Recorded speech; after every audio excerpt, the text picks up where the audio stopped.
Steven Coreno, KOR Sports, right here with the one and only Oscar Valdez. Good to see you again, brother. Just want to get into it, man. I know the Navarrete fight was supposed to be your next fight. Then you had a rib injury. Just how's everything feeling, man? Everything's good, man. Right now, there's no complaints at all. Training camp went so well.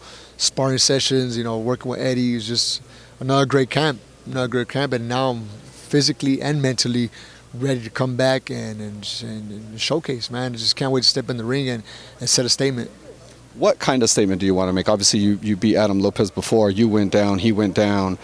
What are you looking for yourself to maybe like, okay, I've done what I accomplished in this fight? Well, there's a couple of things. One thing is set the things clear. Obviously, the first fight that we had in 2019, he sent me to the canvas. I dropped him the next time in the 7th round, I believe. Stoppage over excessive shots. He felt, obviously, he got rough around our opportunity. He said they stopped it too early. So I want to set that clear for me. It's something personal for me and him. And set a statement that I'm still the top of the division. I'm still competitive in that division. So I want to come back strong, and that's what I'm planning to do. Speaking of that, last weekend, Rolly Barbosa, I think his name, Barbosa, that a lot of people thought that was a quick stoppage. What was your take on that stoppage there? To be completely honest, I saw I didn't see the fight. I saw the replay. I don't know how the rounds were before that, but from what I'm hearing from everybody's talking, it was a BS stoppage. Everybody is saying that. Everybody's upset about it, but since I got a fight in front of me, when I'm in camp, I only focus about what I'm doing. So I didn't really get to pay too much attention. But from what I'm seeing and hearing, everybody's pretty upset about the decision. So it just sucks. It sucks for both fighters. It sucks for the guy who got robbed from the opportunity from being a stoppage and not accomplishing his dream.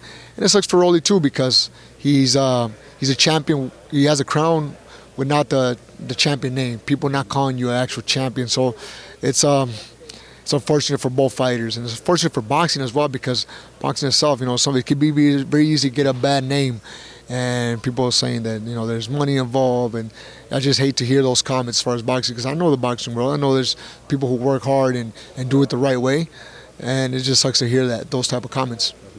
I know you said you were focused in camp. I know you're with Canelo in camp out there in Mexico. A lot of people had a lot to say about Canelo, the way he looked. I know, John Ryder has only been stopped once. It was a technical knockout even at that. Canelo's in front of his fans. He's trying to kind of show off for his fans. In camp, was there anything that maybe, obviously a Bivol maybe kind of gets his heart beating a little bit more, right, than maybe a John Ryder? Is that maybe what happened with that, or was it just, John Ryder was a better fighter than we thought? That's a little bit of everything. And one of the things I always defend is Ryder also trains hard. Also, Ryder always he has the opportunity to fight and beat the face of boxing. So he's also working hard. People don't take that for consideration. They think the Ryder's going to go in the ring just to expect to be knocked down, but that's not the case. And then another thing will be that Canelo is fighting a southpaw. Styles make fights. And then another thing is maybe Canelo is in Guadalajara, being that he has more distractions. This is his hometown. And another thing is that he wants to give the fans what they want. He's looking for that knockout. So when you're looking for the knockout, you're not fighting how you should fight. You're looking for the knockout, and the other guy is maybe blocking shots. And then when you're looking for the knockout, you get tired more quickly. So that's already 4 things that I can see off the bat. And another thing is just Canelo maybe not focus on this fight. He's focused on the big fish, which is Bivol. And I see all of them. But you gotta always show respect to the guy who's fighting. And Canelo, he did a great job of just winning the fight. So there's a lot of factors that people don't see. I was watching comments that maybe he's already getting done in his career, and that's not the case. I see him in the gym. I see how he trains, and I think he still got it for 100%. I think he's still going to be the face of boxing for a couple of more years. You mentioned he's the face of boxing. Obviously a lot was made of Gervonta and Ryan. They were kind of saying whoever wins that would be the face of boxing. Just first, what was your thought on the stoppage? And is Canelo still the face of boxing, or do you think maybe Gervonta took that title having beaten Ryan?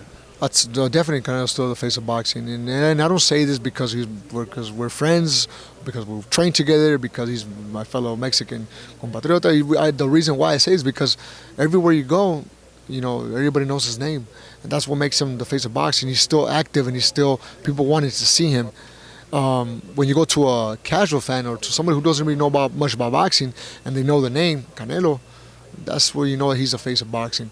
But I do feel once he's done, the next face of boxing either will be Gervonta Davis or someone like Ryan, even though he comes up for a loss, or someone like Shakur Stevenson who going to continue winning and winning over his career. So, I definitely see Gervonta next.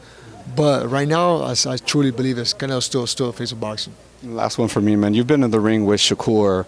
Obviously, you've seen Gervonta. I'm talking to a lot of people. They seem like that's kind of the fight to make now in the lightweight division. Having been in the ring with Shakur, what's like the most difficult thing to get used to him that maybe Tank is going to have issues with Shakur? Obviously, his style, his footwork, his distance.